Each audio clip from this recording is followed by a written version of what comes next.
হরে কৃষ্ণা। শুভ অক্ষয় তৃতীয়া।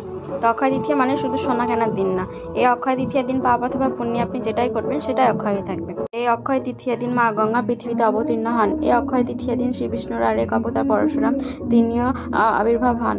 অক্ষয় তৃতীয়ার দিনই মহাভারত রচনা হয়। এই অক্ষয় তৃতীয়ার দিন জব অর্থাৎ যে জব আমরা খাই সেই জবের উৎপন্ন হয়। মৎস্য পুরাণ মতে সত্যযুগের সূচনা হয় এবং পদ্মপুরাণ মতে ত্রেতা যুগের সূচনা হয়। সনাতন ধর্মীদের কাছে অক্ষয় তৃতীয়া খুব গুরুত্বপূর্ণ একটা তিথি। অক্ষয় তৃতীয়ার দিন কোন 10টি কাজ করবেন আসুন জেনে নিই। নাম্বার 1, প্রাতঃ স্নান। খুব সকাল সকাল উঠে প্রাতঃ স্নান করবেন এবং পারলে গঙ্গায় স্নান করবেন। নাম্বার 2, ভগবানের সেবা পূজা করা। এই অক্ষয় তৃতীয়ার দিন আপনি যাই করবেন সেটাই অক্ষয় হয়ে থাকবে, তাই অবশ্যই ভগবানের সেবা পূজা করবেন। নাম্বার 3, জব দান।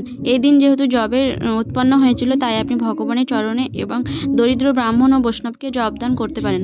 নাম্বার 4, দরিদ্রকে দান।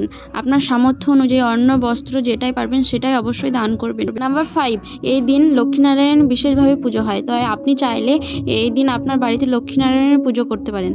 নাম্বার 6, ব্রাহ্মণ বৈষ্ণব ভোজন। আপনার সামর্থ্য অনুযায়ী আপনি ব্রাহ্মণ ও বৈষ্ণবকে ভোজন করান। নাম্বার 7, এই দিন ভুলেও আমিষ আহার করবেন না। নাম্বার 8, স্বর্ণ ক্রয়। এই দিন চাইলে আপনি স্বর্ণ ক্রয় করতে পারেন। নাম্বার 9, ভগবানের নাম জপ করা। অবশ্যই এই দিন আপনি ভগবানের নাম জপ করবেন। নাম্বার 10, পিতামাতার চরণে প্রণাম। অবশ্যই সকালে উঠে পিতামাতার চরণে প্রণাম করবেন। হরে কৃষ্ণ। ভিডিওটা কেমন লাগলো অবশ্যই জানাবেন, আর আমার কোনো কথা যদি ভুল বলে মনে হয় অবশ্যই আমার ভুলটাকে ধরিয়ে দেবেন। এরকম ধরনের ভিডিও যদি তোমাদের ভালো লাগে অবশ্যই কমেন্টে হরে কৃষ্ণ লেখো।